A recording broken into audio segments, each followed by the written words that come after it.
E aí, você conhece esse livro muito bom aí sobre ciência, inclusive para leigos como eu? Se não, vem comigo depois da vinheta.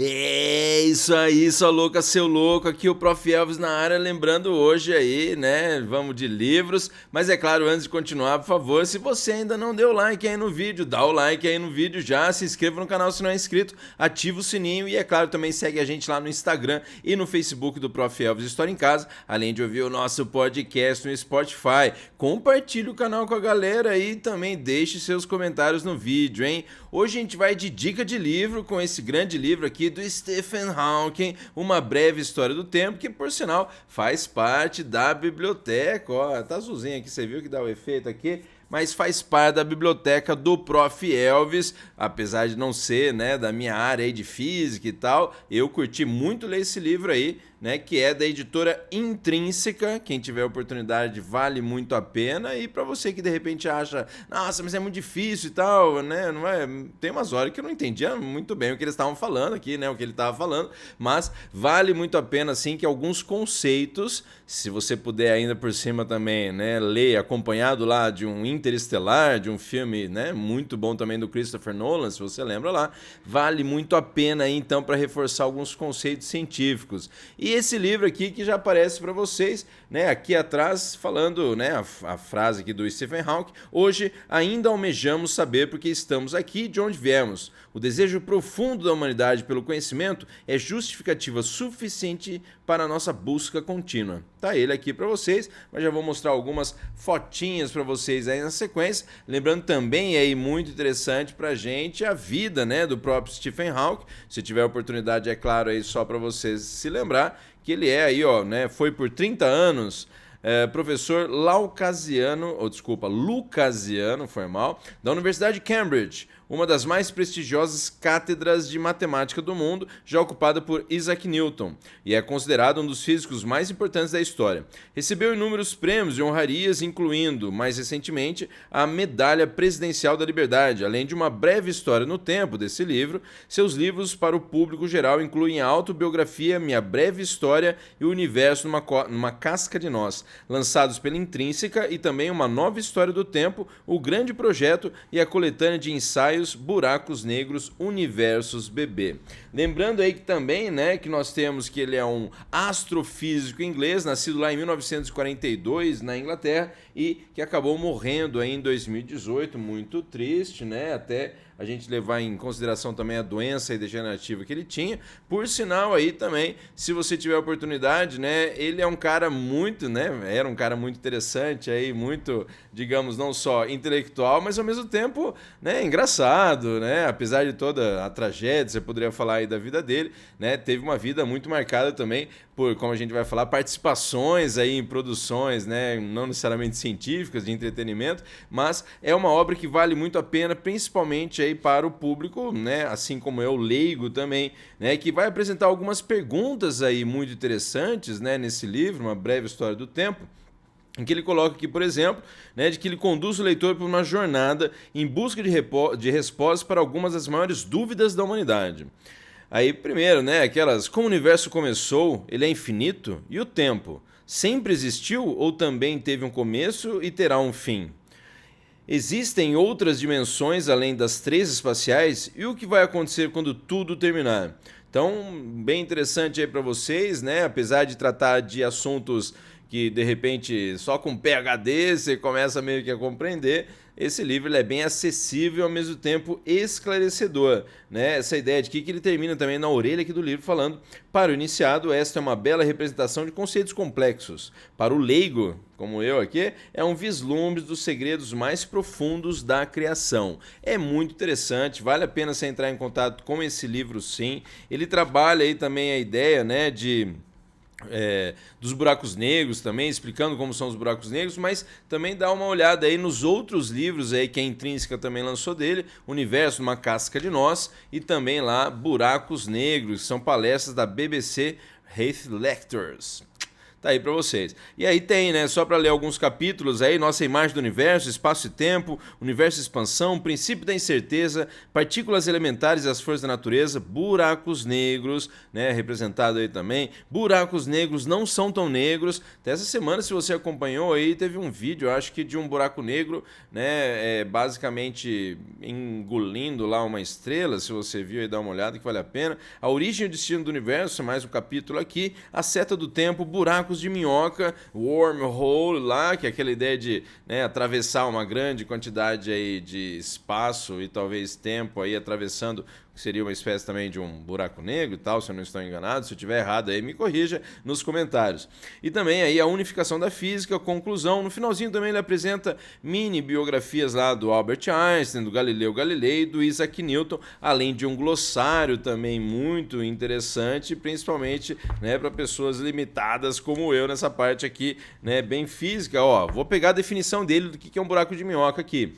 Um tubo fino de espaço-tempo que liga regiões distantes do universo. Também conduz a universos paralelos ou universos bebês e talvez constitua uma possibilidade de viagem no tempo. Esse é um buraco de minhoca, hein? Lembrando aí também, né, que ele coloca aqui buraco negro. Buraco negro, né, região do espaço-tempo da qual nada, nem a luz, pode escapar, porque a gravidade é forte demais. Então, como você está, né, puxando essa gravidade aí, né, toda a partir do buraco negro. Bom, mas é interessante se vocês tiverem oportunidade mesmo, porque ele, né, trabalha com as várias teorias aí, teoria da relatividade geral, né? Também, ó, o que ele coloca aqui como tema principal desse livro é a busca por uma nova teoria que irá incorporar ambas, uma teoria da gravitação quântica, que aí é o lance da teoria da relatividade geral com a teoria também, né, da gravitação universal também. Então essa ideia de que o objetivo do livro seria aprofundar esses conceitos aí que são lançados e ao mesmo tempo mesclando, né, essas teorias, essas explicações aí, né, do mundo, né, físico também.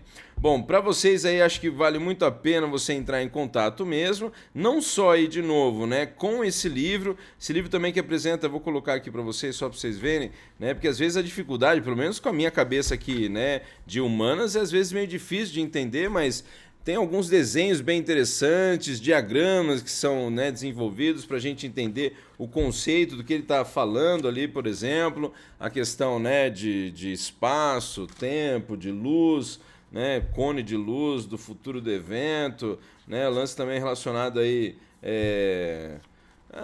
né, a explicação meio gráfica do que seriam essas teorias que ele vai apresentando aqui. Vale muito a pena, é um livro aí, ó, tá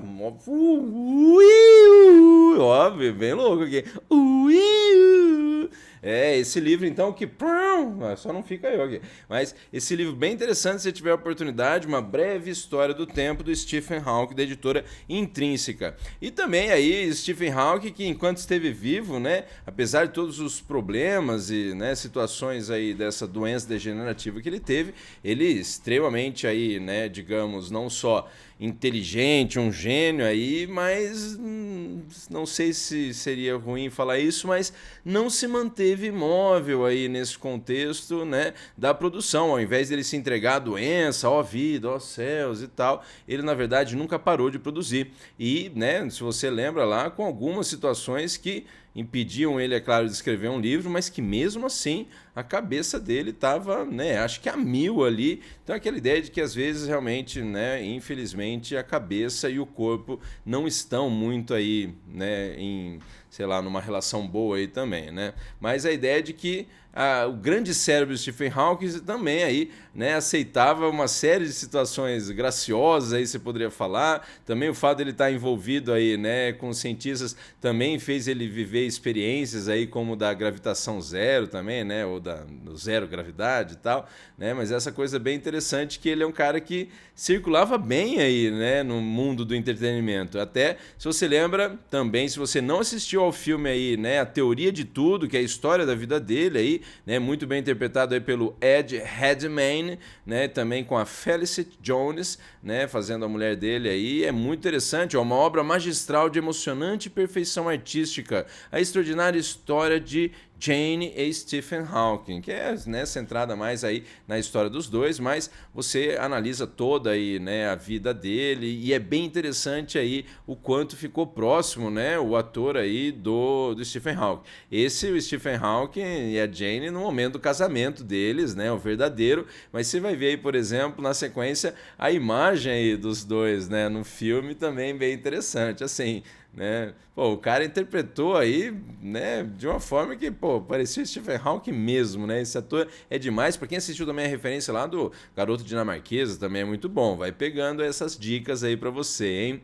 Também aqui, ó, uma foto, né, original dos dois, aí o Stephen Hawking. Note que a mão dele já está meio que, né, atrofiando aqui também. Acredito que alguns problemas já estavam sendo, né, algumas dificuldades já estavam sendo vistas aí, né, nesse momento, mas vale muito a pena aí você conhecer a história dele, né? Não só, é claro, aí no filme, mas a história do livro também aqui, uma breve história no tempo, que vale muito a pena. E o Stephen Hawking aí que, né, chegou a participar também aí, né, com os atores do lançamento do filme, então tem essa coisa que ele interagia bem aí, né, com esse mundo, digamos, das artes. Ele também tirava sarro também de várias coisas aí, é bem interessante para você, né, acompanhar também essa trajetória de Stephen Hawking no mundo aí das artes. Isso porque, não sei se você lembra lá, mas Stephen Hawking chegou a aparecer até já nos Simpsons, e foi mais de uma vez aí, muito homenageado pelos Simpsons, né? Ele aparecendo lá com aquela voz robótica dele, por conta dos aparelhos e tal que ele utiliza para se comunicar,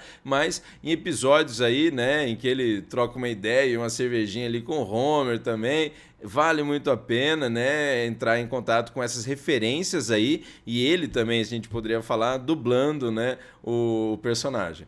E aí, ó, escapou aqui para vocês, mas, né, quando ele encontra os personagens aí, né, da cidade, tem até um tracker aqui, né, que é o cara dos quadrinhos lá, o cara da banca de quadrinhos, né, que ele também aí, ele é, né, aficionado pelo Star Trek, né, mas tá aí a Lisa e tudo mais, e aí até no final aí, né, desse episódio, que tem a história de que a cadeira dele, na verdade, era meio que tipo um helicóptero, assim, que no final dos contos sai voando, né, e também de que tem um episódio que ele fica, ele dá uma de DJ lá também, ó, o E é igual a MC ao quadrado aí, muito interessante, né, e aí essa homenagem que eles fizeram em Love in Memory of Stephen Hawking, né, que é esse lance aí de que depois que ele morreu, em 2018, eles fizeram essas homenagens aí, antes mesmo em vida ele, né, participou, mas tá aí, ó, a maquininha dele, a cadeira dele virando um grande foguete, né, um helicóptero assim. É bem legal. E ele também participou daquela, né, série de comédia Big Bang Theory, né, que envolve justamente aí esses, né, grandes aí também cientistas, professores como Sheldon aí encontrando o Stephen Hawking. Então ele também participou aí, né, da série Big Bang Theory, tá aí, ó, com o elenco e tal, a maioria da galera, e o elenco que também são cientistas, né, eles têm formação aí bem avançada em termos de, né, universidade, alguns até doutores também e tal. É bem interessante essa referência aí, e a participação dele, né, a participação dele que também, né, tem até lá dos Simpsons, de bonequinho também dos Simpsons dele, né, tem toda essa representatividade aí do Stephen Hawking também. E quem teve também a oportunidade, né, de analisar que há um tempo atrás, em 2009, o Stephen Hawking ele fez lá uma festa de recepção para os viajantes do tempo. Tá aí, professor Stephen Hawking, né, na Universidade de Cambridge. E ele ficou então aí, ele avisou, na verdade, ele fez a festa e lançou o convite depois. Tem uma história assim, mas ninguém apareceu na festa, né? Só ele estava lá sozinho na festa. Então tem a história aí de que seria uma das formas que ele teria provado que não existe viagem no tempo, respondendo a pergunta aí do vídeo, né, de que não seria possível viajar no tempo. Mas parece que no último livro, né, póstumo dele lançado aí, ele já meio que fala, pô, é possível assim. Então assim, né, em alguns escritos ele fala que isso não seria possível, né, viajar no tempo, mas ele apresenta algumas explicações interessantes aí que a gente vê na sequência já. Ele dá 3 aí principais formas de você poder, né, viajar no tempo. A primeira seria por um buraco de minhoca, um conceito de física teórica que representa quanticamente um ponto no espaço-tempo que se conecta a outro, o que poderia ser um túnel entre 2 pontos distantes no tempo. Se pudéssemos entrar em um buraco de minhoca, poderíamos criar um túnel entre 2 pontos do espaço-tempo. Então isso seria, né, no final das contas, o que ele chegou à conclusão de 3 possíveis, né, formas de viajar no tempo, mas geralmente nunca para o passado, sempre a ideia é para o futuro aí. A outra aqui é a segunda, né, que só permitiria viajar em direção ao futuro, seria se aproximando de um buraco negro, capaz de desacelerar o tempo de forma dramática e depois retornando à Terra, onde o tempo teria transcorrido com normalidade. Então isso já dá essa ideia também, né, da viagem em direção ao futuro, né? E por último, a última teoria dele, o cientista propõe que a alternativa mais viável para se construir uma máquina do tempo seria conseguir construir uma capaz de se mover ao redor da Terra à velocidade da luz, o que permitiria que a vida dos seus passageiros a bordo passasse 7.000 vezes mais rapidamente que na Terra, permitindo o deslocamento em direção ao futuro. Então tá aí, né? Segundo ele, até seria possível sim viajar no tempo, mas na verdade seriam necessárias algumas, né, técnicas muito avançadas que talvez hoje não sejam, né, possíveis. Uma outra teoria também fala aí dessa ideia de que, né, a viagem no tempo só seria possível a partir do momento em que a máquina já, né, de viajar no tempo já tivesse sido criado. E aí, você? O que você acha aí? Você acha que dá para viajar no tempo? Você acha que é muita viagem isso aí? E se você já leu o livro Uma Breve História no Tempo, do Stephen Hawking, então comente aí também nos comentários, né, claro, né, compartilhe o canal aí com a galera e vamos tentar chegar logo aos 1000 inscritos, hein, gente? E se você ainda, é claro, não deu ainda o like no vídeo, dá o like aí no vídeo agora, quero ver, se inscreva no canal, ativa o sininho e também segue a gente no Instagram e no Facebook do Prof. Elvis História em Casa, além de ouvir o nosso podcast no Spotify, hein? É isso aí, espero que você tenha gostado dessa dica de livros aqui hoje e até a próxima dica de livros com o Prof. Elvis História em Casa. Até mais, valeu!